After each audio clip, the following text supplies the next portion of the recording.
কংগ্রেসের সমর্থনে কৃষ্ণনগর লোকসভা কেন্দ্রে সিপিএমের প্রার্থী তথা প্রাক্তন বিধায়ক এস.এম. সাদি। ওই প্রার্থী দাঁড়ানোই তৃণমূলের অঙ্ক জটিল হতে পারে বলে অভিমত অনেকের। এদিকে নাম ঘোষিত হওয়ার পর থেকে জোর কদমে কংগ্রেস ও সিপিএম যৌথ উদ্যোগে প্রচার চালাচ্ছে। তবে বুধবার সকাল থেকে কংগ্রেস কর্মী ও সমর্থকরা এবং সিপিএম কর্মী সমর্থকরা একত্রিত হয়ে কৃষ্ণনগরের ঘূর্ণিবাজার এলাকায় শুরু করেন ভোট প্রচার। এদিকে এস.এম. সাদির সাথে এদিনের প্রচার পর্বে উপস্থিত ছিলেন নদিয়া জেলা কংগ্রেসের সভাপতি অসীম সাহা সহ একাধিক কর্মী সমর্থকেরা।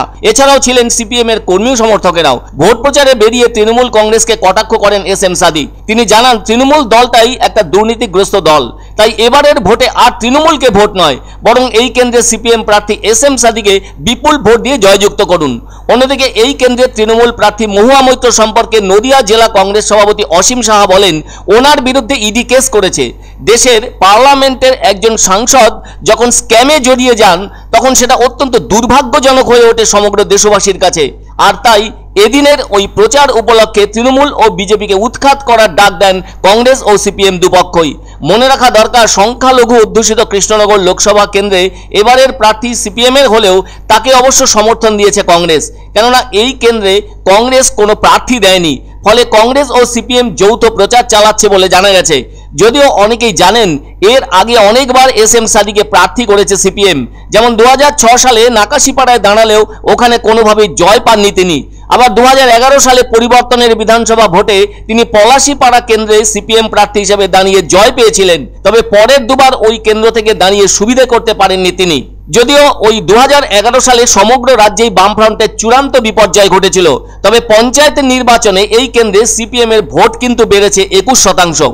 সকলেই জেনে গেছেন, ঘুষের বিনিময়ে সংসদে প্রশ্ন বিতর্কে বহিষ্কৃত সাংসদ মহুয়া মৈত্র 2019 সালে মূলত সংখ্যালঘু ভোটে জিতেছিলেন এই কৃষ্ণনগর কেন্দ্র থেকেই। আর এবারের নির্বাচন মহুয়া মৈত্রর কাছে যেন মর্যাদার লড়াই, অবশ্য সেটা বিজেপির কাছেও। অন্যদিকে সিপিএম প্রার্থী যত সংখ্যক সংখ্যালঘু ভোট কাটবেন ততই সেটা তৃণমূল প্রার্থীর পক্ষে খারাপ ইঙ্গিত দেবে বলে অনেকে মনে করছেন। তবে এই কেন্দ্রের কংগ্রেস সমর্থিত সিপিএম প্রার্থী এস.এম. সাদির দাবি, বিষয়টা সংখ্যালঘু কিংবা সংখ্যাগুরু হিসেবে নয়, আমরা শ্রমজীবী মানুষ, তাই মানুষের অধিকারের জন্য লড়ে যাচ্ছি। ফলে তারা সর্বশক্তি দিয়ে লড়াই করবেন বলে জানান কংগ্রেস সমর্থিত বাম প্রার্থী এস.এম. সাদি। 2021 সালে বিধানসভা নির্বাচনের সর্বমোট 215টি আসন পেয়েছিল তৃণমূল কংগ্রেস, আর বিজেপি পেয়েছিল 77টি আসন। এদিকে কৃষ্ণনগর লোকসভা কেন্দ্রের অন্তর্গত 7টি বিধানসভার মধ্যে রয়েছে তেহট্ট, পলাশীপাড়া, কালীগঞ্জ, নাকাশিপাড়া, চাপড়া, কৃষ্ণনগর উত্তর এবং কৃষ্ণনগর দক্ষিণ। 1967 সালে প্রতিষ্ঠিত হয় কৃষ্ণনগর লোকসভা কেন্দ্রটি। ভোটার সংখ্যা 15 লক্ষের কিছু বেশি। এই কেন্দ্র কোনোভাবেই সংরক্ষিত নয়। আসলে 2004 সালে কৃষ্ণনগর লোকসভা কেন্দ্রটি গঠিত হয়েছিল যে সমস্ত বিধানসভা কেন্দ্রগুলির সমন্বয়ে, সেগুলি ছিল পলাশীপাড়া, নাকাশিপাড়া, কালীগঞ্জ, চাপড়া, কৃষ্ণগঞ্জ, কৃষ্ণনগর পূর্ব এবং কৃষ্ণনগর পশ্চিম। অভিনেতা তাপস পালও তৃণমূল কংগ্রেসের হয়ে এই লোকসভা কেন্দ্র থেকে দুবার সাংসদ হয়েছিলেন। সেটা হলো 2009 থেকে 2014 এবং 2014 থেকে 2019।